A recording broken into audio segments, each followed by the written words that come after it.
Hello friends, welcome to my informal course on gopher trapping and execution.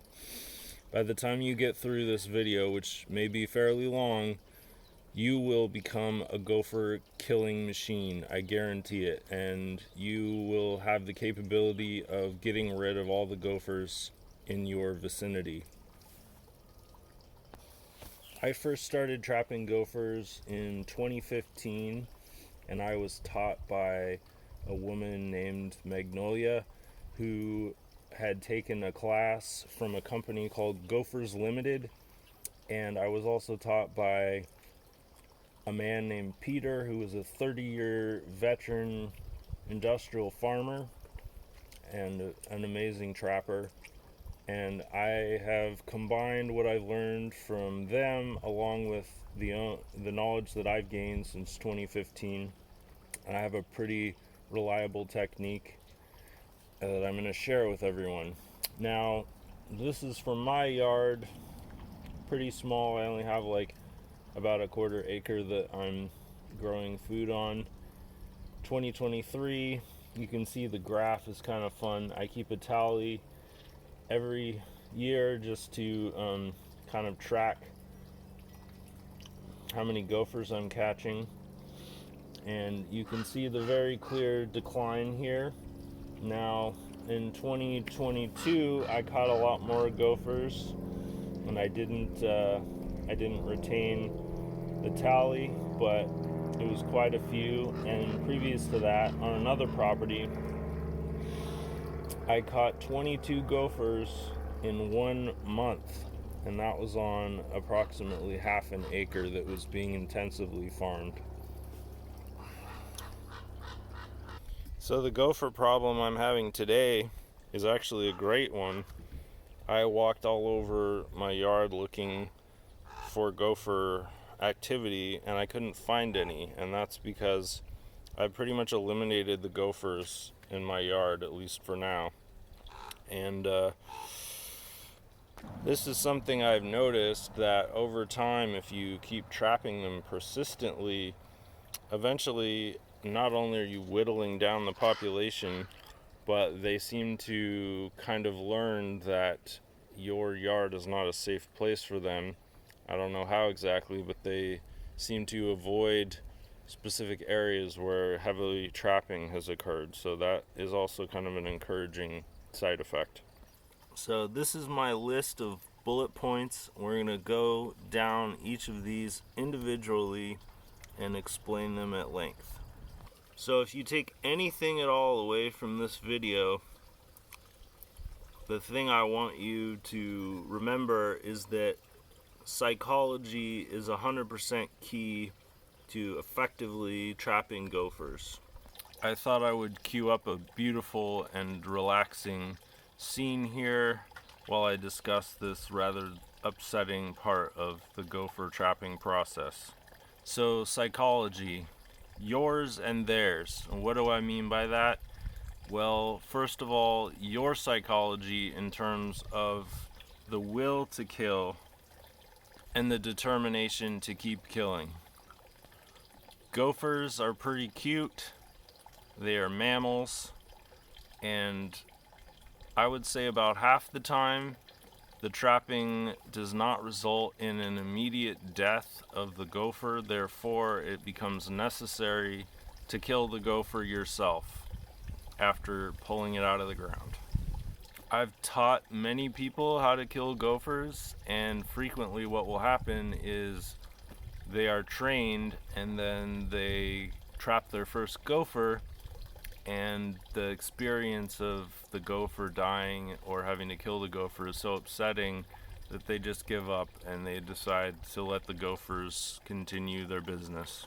And if you have that kind of reaction, you're really not going to be able to trap gophers and get rid of them, at least not using these methods. So how did I gain the resolve to kill gophers with extreme prejudice? Well, it's pretty simple.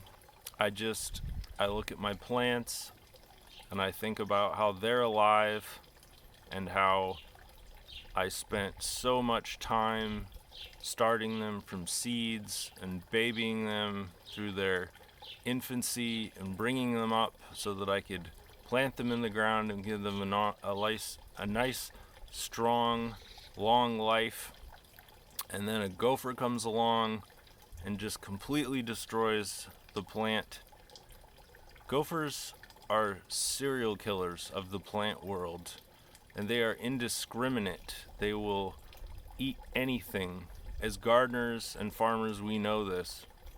And for me, I think gophers are alive and plants are alive, but ultimately I have to choose. I have to be the one to decide who lives and who dies. And personally, I'm going to choose my plants over the gophers. And that's how I gain the resolve to ruthlessly eliminate gophers.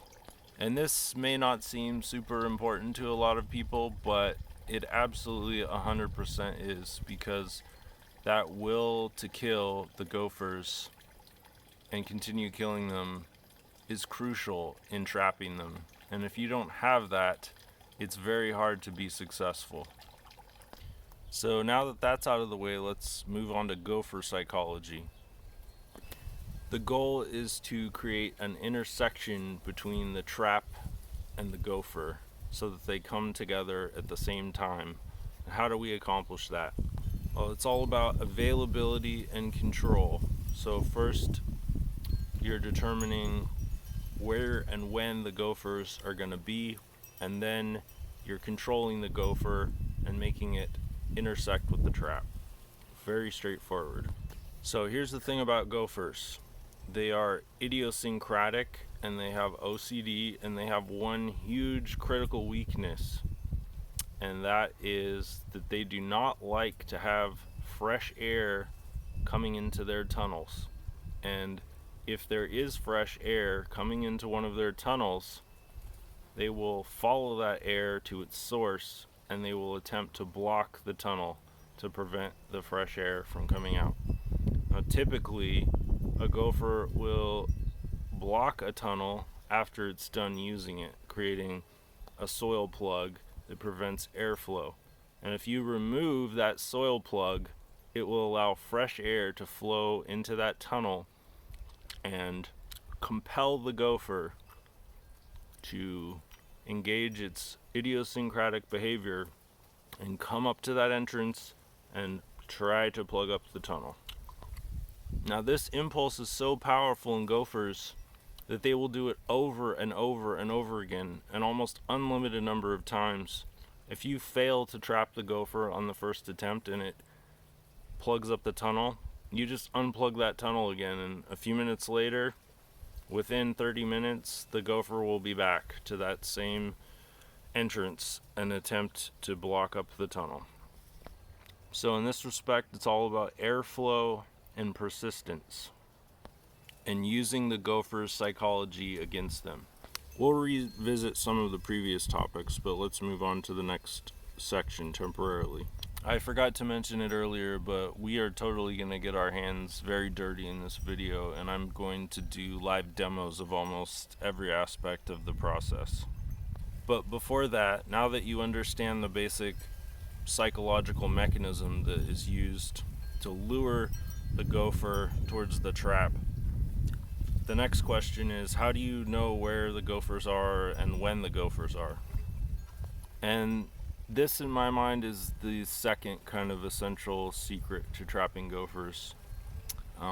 You don't want to really bother with old gopher activity. You want to find a fresh gopher mound. The fresher the mound, the more likely it is you're going to run into an active gopher and be able to trap them. Very intuitive. Now, that's not to say that older activity and older mounds can't be used to lure gophers out of the ground, because they can. It's just statistically less likely that you're going to have success using that method. But if you can't find a new mound, you can use an old mound, because the tunnel systems, while they do close down over time, are usually all connected underground once you get past that soil plug. And then the fresh air is going to flow through that entire system to some degree, alerting the gophers that their entrances have been compromised. So one of the most common problems people have is confusing moles with gophers, because at least where I live in North America, a lot of times they will be active side by side, and you will come across a mound that looks like a volcano, and if you're an amateur you might think, oh, this is a gopher mound. The key difference between gopher and mole mounds is that most typically a mole mound is shaped like a volcano, very symmetrical, with the hole being sort of in the center, and gopher mounds are usually more moon shaped or diagonal or asymmetrical, where the gopher is coming up at an angle and pushing soil out at an angle. So that's probably the easiest way to tell them apart. Now, moles can do damage in gardens as well, but mainly it's a side effect. They're just hunting for food to eat. They're not going to eat your plants. They may disturb plants, but in general they don't do any real severe damage, only in rare cases. So it's best to just ignore the moles. They're very hard to trap anyways, and they're not really worth the effort. Secondly, the structure of the tunnel system of moles and gophers is very different. This is the next big kind of clue to tell them apart. Moles tend to go along fairly close to the surface and kind of just create this raised channel, like that you'll notice with cracked soil, and just kind of a lump that goes in a specific direction, because they're trying to get food that is close to the surface: worms, grubs, beetles, etc.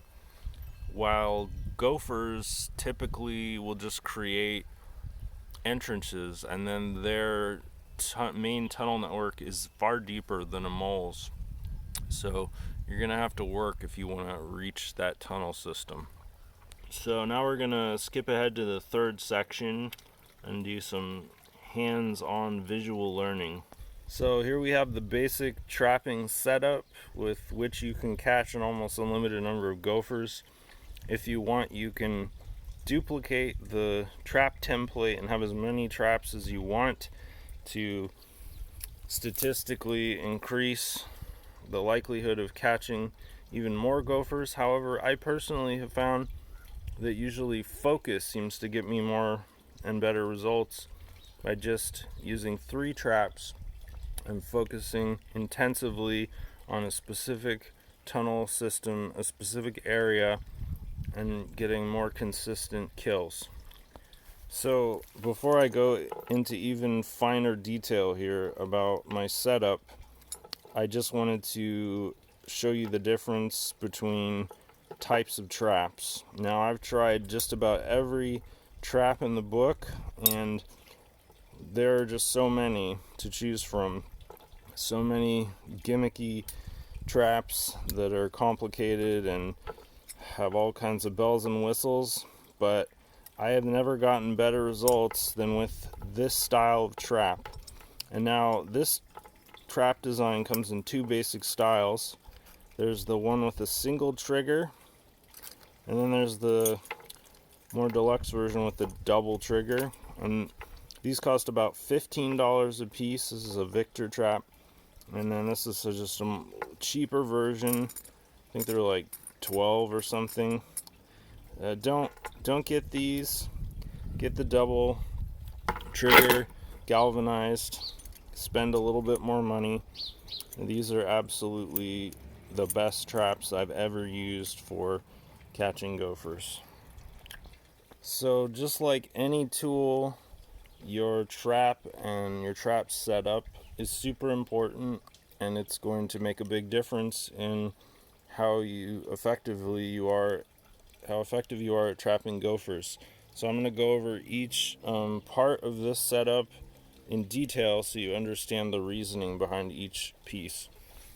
So this is an old paint roller that I basically just cut off with a grind wheel and This is what's called a probe. And now I don't recommend using probes if you don't have to. They're an additional accessory that can help you in certain situations, but in general, if you're just working with fresh mounds, you're never going to need a probe. However, if you're in one of those situations where there aren't any fresh mounds, this can really come in handy. And it also doubles as a trap securing device, so that the gophers cannot pull the traps down the holes and away forever, where you may never see them again, or they may get caught in a tiller next season. Okay, so probe, anchor, that's one piece, very useful. And typically what you do is you will stick it in the ground. I'm going to demo this later, but you're going to stick it in the ground to find tunnels if necessary. And the way that you know that there's a tunnel is that when you start to stick it into the ground, it suddenly drops down.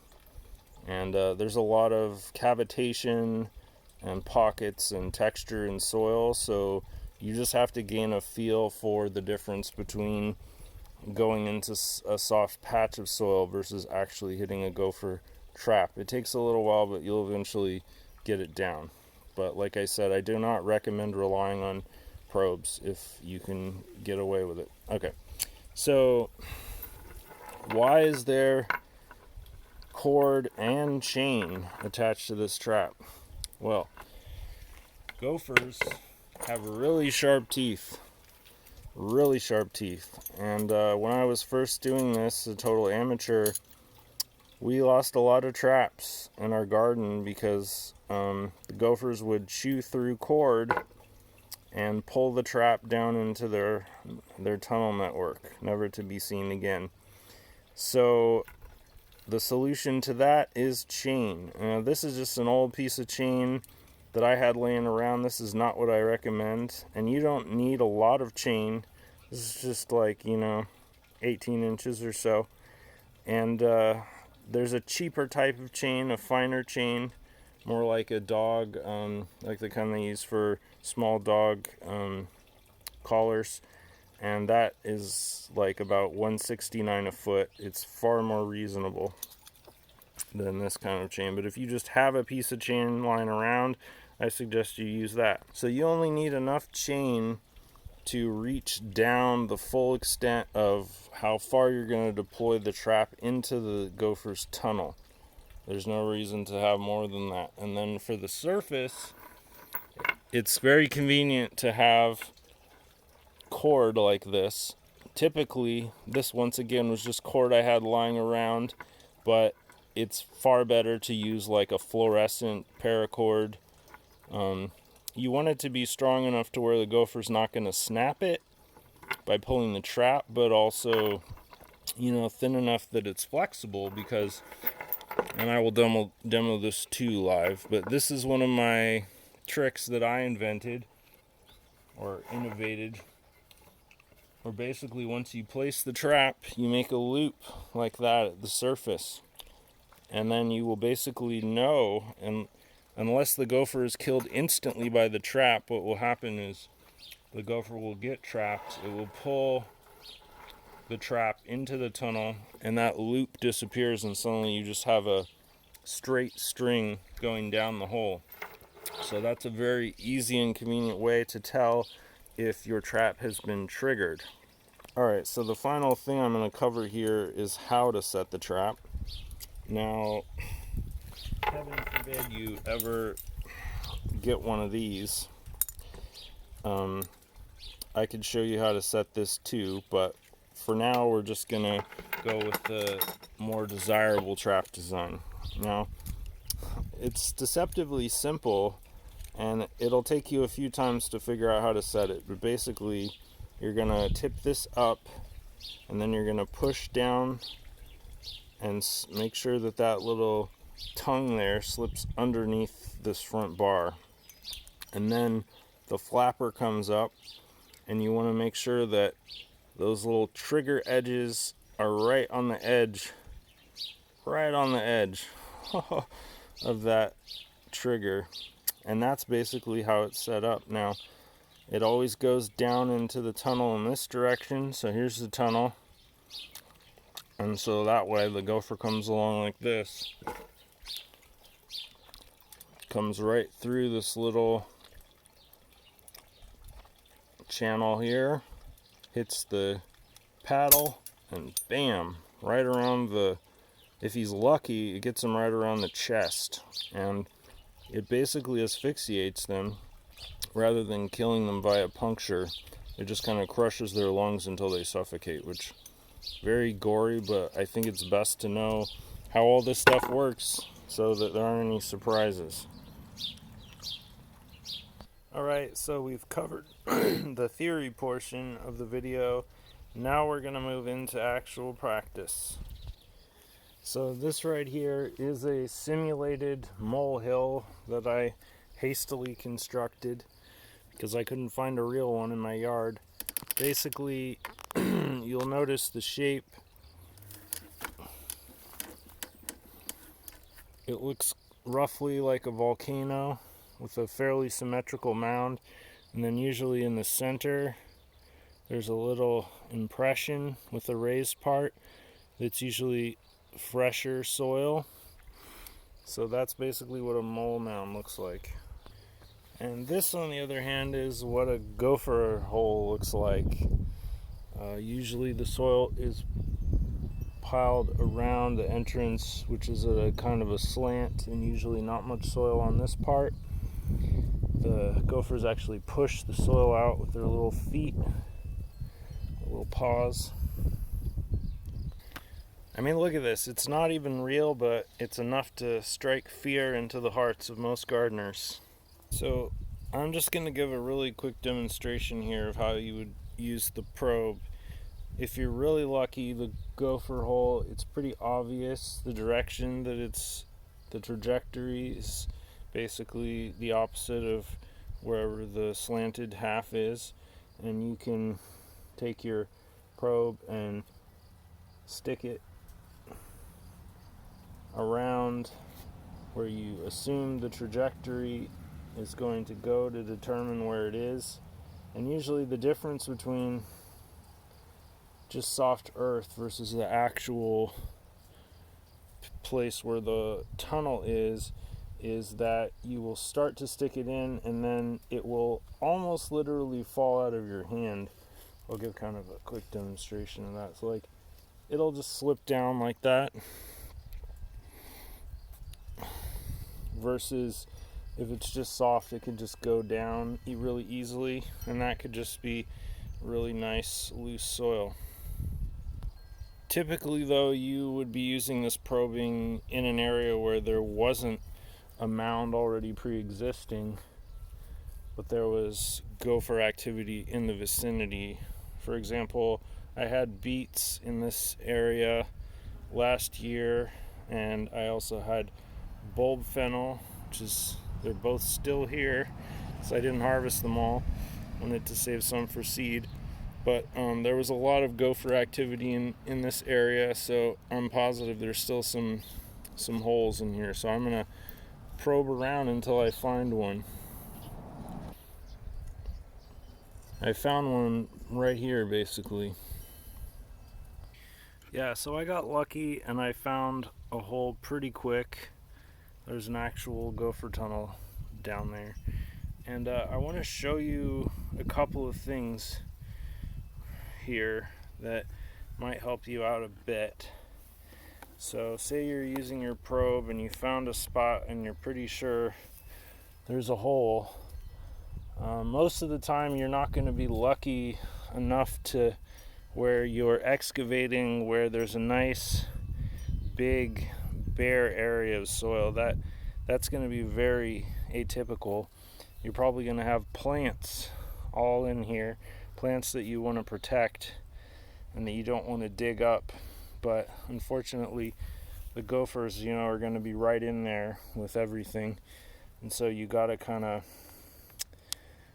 it's a opportunity cost assessment. You got to determine whether or not sacrificing a couple adjacent plants is worth trapping that gopher that could theoretically take out an entire row or a stand, you know. For me, it's pretty much always I'm going to sacrifice a couple plants, and worst case scenario, I can just dig them up and replant them. But one of the nice ways to expose a tunnel, first, if you have like grass or weeds in the area, I found that if you dig up a big root ball of grass or another weed near your plants, sometimes that will expose tunnels. It's just a curious phenomenon that I've noticed. But if you don't have something like that, the easiest way is to take a profile with like a trowel or your hand, where you're basically just vertically digging down and then excavating backwards until you uncover, where I just happened to hit another gopher hole there, you uncover the a cross section of one of the tunnels just by sticking the trowel down and excavating out. So that's one technique for quickly locating the tunnel, but it doesn't guarantee success, because I'm going to switch back to the actual tunnel here.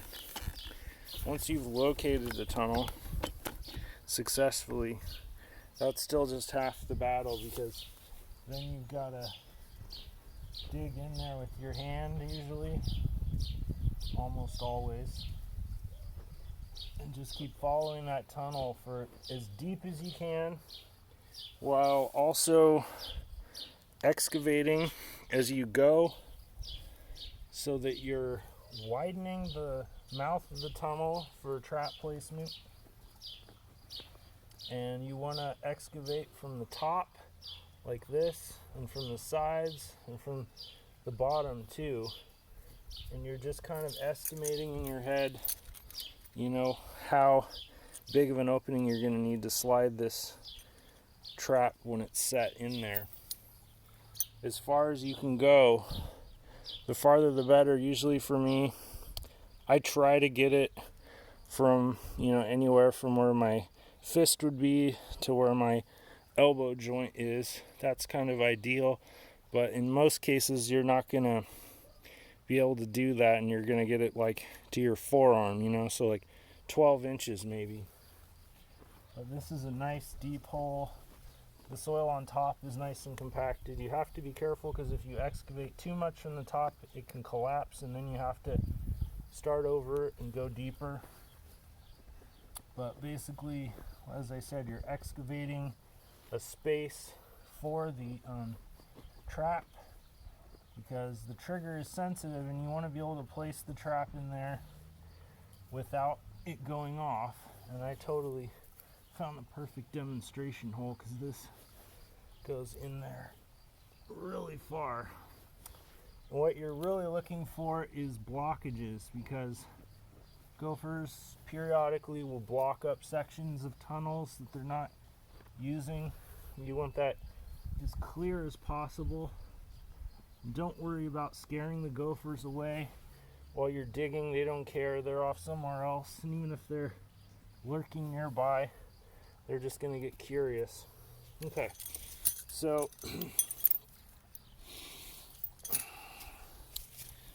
all right, something else that's really important here that I'm going to go over.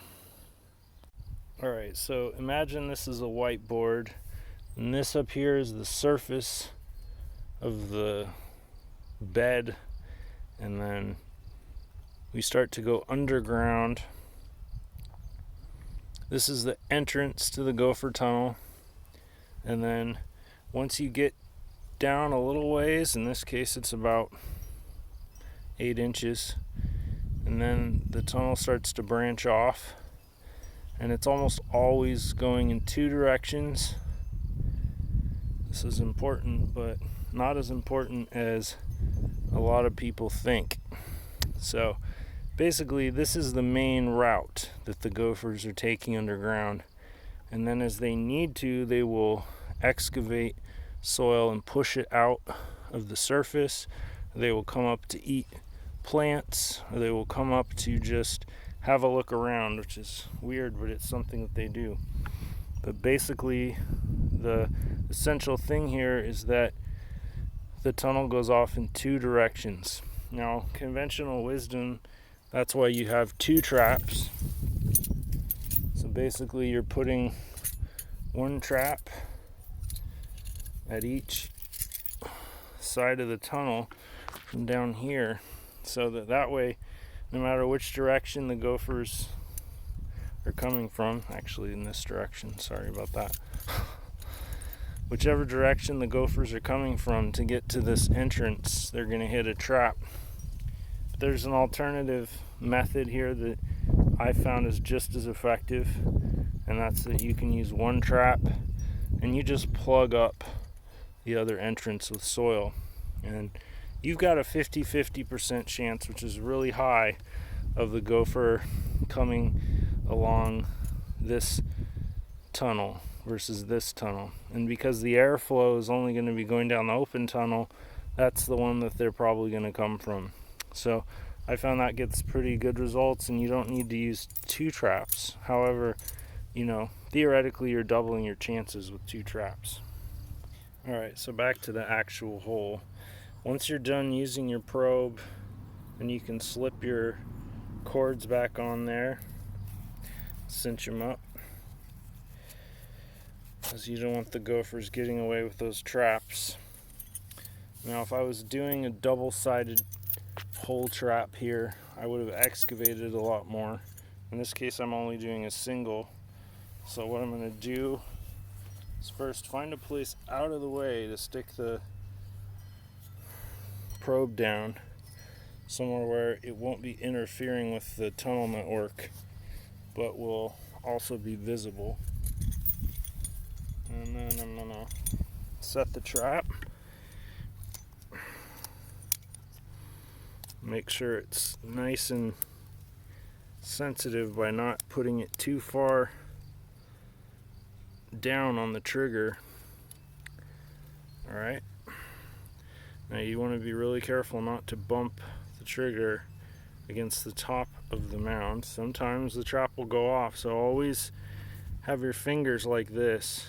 Keep them out of the mechanism, the active part, because you don't want that trap snapping on your fingers. And you're probably going to set a few of these off the first time, and it's a little scary, but you'll get used to it, and pretty soon you'll just be resetting them really quick and sliding them in there. Alright, so a lot of people are tempted to just put the trap in a little ways. You're playing chicken with the trigger here. You want to get it in as absolutely deep as you can. So we had a trigger there, no problem. Just quickly reset the trap, and you're just going to keep trying until you get it in as deep as you can, which is really important. Okay, and then for my patented little thing here, I just give the cord a twist, make a loop there, a visible loop, so I can just walk around. It's really helping me out here. I can just walk around the garden and look at the tops, and if I see that loop like that, I know the trap most likely hasn't been triggered. Like I was saying, a lot of people are tempted to put the trap in not quite as deep. Here, let me show you, so that you can actually see the trigger, but you're a lot less likely to get the gopher to hit the paddle if it's not deep enough, because they still are a bit wary. They come up to investigate. The trap's nice and far in the hole, they're going to be a lot less wary. They're going to feel more secure, and that makes them sloppy. So once again, more gopher psychology in action. So it's about 14 inches down there right now. And then we wait. I did want to mention though, I have this other trap, and usually I will set two at a time, and what I will do is I will find another active part of the main tunnel in the same area when there's an infestation of gophers, it's usually very busy, so you'll find a lot of tunnels. And I will set 2 traps in the same area but not in the same hole, and I seem to get pretty good results with that. Alright, so now we're waiting, and you're going to wait anywhere from, depending on how active the area is, 15 to 30 minutes, and then come back and see if there's any activity around the mound. Alright, so we're back, and usually 1 out of 3 things has happened since we were here last. What we'll have is, if you're really, really lucky, the line will be drawn tight like this, and you'll know that there's a gopher on the other end of that trap. And unfortunately, this is where one of the least pleasant parts of the whole process comes into play, because if the gopher has pulled the trap down deeper into the hole, it's probably still alive and didn't get killed. So when you pull the trap out, you're going to have a angry, incredibly miserable gopher on the other end. I'm going to be really careful. I had one bite the trap so hard when I was pulling it out that it made a clanging sound. It scared the hell out of me. They have really strong teeth, and you don't want your fingers anywhere near there. So we're just going to simulate that I have a gopher on the end of this trap. So I'm pulling it out, and just imagine there's a gopher on there struggling in pain. You don't want to bring your fingers anywhere near there. What you want to do is just kind of, and this is, in my opinion, the most humane and rapid way to end their suffering, is what you're going to do is just get the gopher as far away from the trap as possible, and then just stomp on him really quickly. Try not to hit the trap. You may hit the trap, so it's good if you have like boots on or something, but that usually kills them almost instantaneously in my experience. So yeah. So what else could have happened when we come over here? Alright, say you come over and the loop is still there, but what you see when you look down the hole is a pile of fresh dirt. It's completely blocking up the tunnel. So that's approximately what it would look like. And now it's discouraging because you haven't caught a gopher. Well, you may have actually. I've actually come across them where they've gotten caught in the trap and still managed to fill in the hole. It's pretty impressive that they can do that. Sometimes just their arm or their leg gets caught. But anyway, if you see this is a good sign, because 1, you've got gophers active in the area that are coming to the entrance, and 2, you have a second chance to catch that gopher. So what you're going to do is pull out the trap, clear out the soil. Sometimes the plug is going to go way back in there, so you want to really excavate. Then you're going to basically reset the trap, put it back in there, and now it's try number 2. You're gonna come back 15 to 30 minutes. And one thing I've noticed is gophers get kind of pissed off when their territory gets violated multiple times in a short period of time, and they usually come back quicker and quicker. So like maybe you waited 30 minutes for that first time around. The second time around, he might come back in 5 or 10 minutes. So they get more and more bold because they're not dying and they don't know what's happening. So they get even more sloppy. Okay, and so the third thing that can basically happen, the third most likely outcome, is you come by and there's no activity. The loop's still there, there's no dirt in the entrance, and that can mean a variety of things. Most likely, what it means is the tunnel that you excavated is not active or not highly active, and in that case, it would be a good idea to plug that tunnel and excavate the other tunnel, or even better, excavate the other side of the tunnel, put the other trap down there.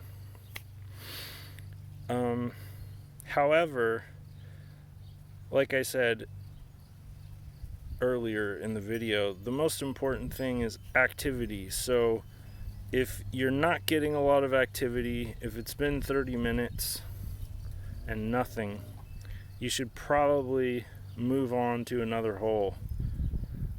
Alternately, and I've done this many times and had success, just leave the trap overnight. Sometimes you'll come out in the morning and a apparently lazy gopher will have come along at some point and run into the trap. However, I don't like to do that, because if they don't get killed when they hit that trap, they're suffering in there basically for hours, sometimes all night until the morning, and that's cruel. So, I feel like dispatching them as quickly as possible is usually the best option. Alright, so now we're basically in the bonus section of the video. My neighbor has gratefully decided to serenade us with his lawnmower. Okay, so as far as the other things on my list, little pro tip, detail type stuff. When are gophers most active seasonality and inner day? In my experience, they really start to pick up steam kind of in April, on the north coast, at least, when the soil starts to warm up.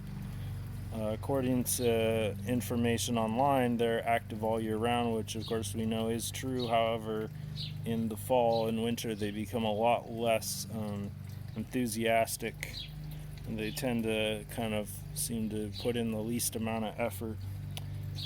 And I believe they're crepuscular like a lot of rodents, so I'm not entirely sure about that. However, I'd say most of us know already that they are usually active in early in the morning and kind of dusk, kind of the golden hour periods is when you're gonna experience the most activity. So that's the best time to trap them. And yeah. Alright, one final thing I wanted to cover. So after you kill the gopher, what do you do with them?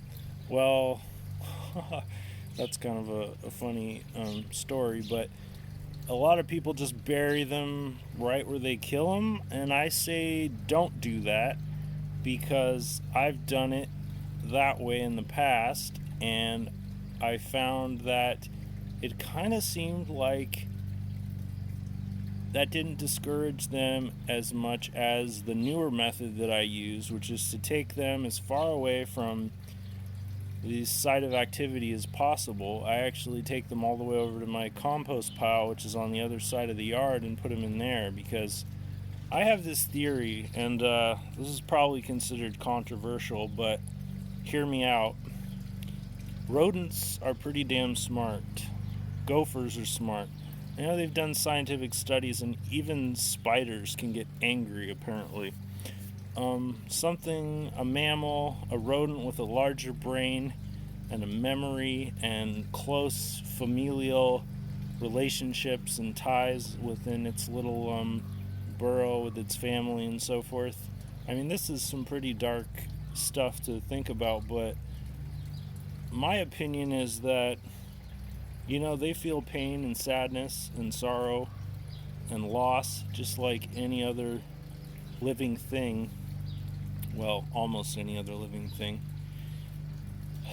And I feel like if you bury the gophers where you kill them, and then the other gophers come along and they find their, mutilated, dead relative, that they can get angry and they can get vindictive and vengeful. This is entirely anecdotal, but pretty much every time I've ever just buried the gophers in the same spot, I've noticed like an almost malicious sort of activity that occurs after that, where they seem to kind of like almost know how to really hurt the gardener as deeply as possible. So I think for everyone concerned, it's just a far more compassionate and effective approach to just take the body and bury it somewhere else. That way, it's from the gopher's point of view, their buddy has just disappeared, and it's a missing 411 and instead of a homicide. So yeah, that's just one little thing that I thought I'd add. Last but not least, and I mentioned this before, but it's a point that is totally worth hammering home over and over again, which is persistence is key. And once you've got activity at a gopher hole, just keep setting the trap over and over again until you catch the gopher. Like, you can literally do it 100 times and they will come back 100 times, and you're gonna catch them. You're gonna catch those gophers. Stay positive, it's gonna happen. And finally, I think the absolutely last thing I'm going to say in this video is, if at the end of the day you just can't stomach killing the gophers, the next best thing is probably a passive barrier. Hardware cloth, gopher baskets. They're not really suitable for large scale farming, but if you're just in your own home garden, it's not too hard. And also pots. Although, interesting story, I have a sea holly over here, and I don't know why, but sea holly is like candy to gophers. I found this out. The tap roots are incredible, and they're like giant delicious carrots apparently. So I actually had this pot on the ground, and a gopher chewed a hole through the bottom, got up in the pot, and ate 99% of the sea holly that was in there, which was devastating because it was just about to flower, kind of like it is now. I came out here and my sea holly had flopped over. I couldn't believe it. So yeah, pots are good, but an air gap is better. So that's my gopher recommendation at the end of the day. I hope you found this informative, and thanks for watching.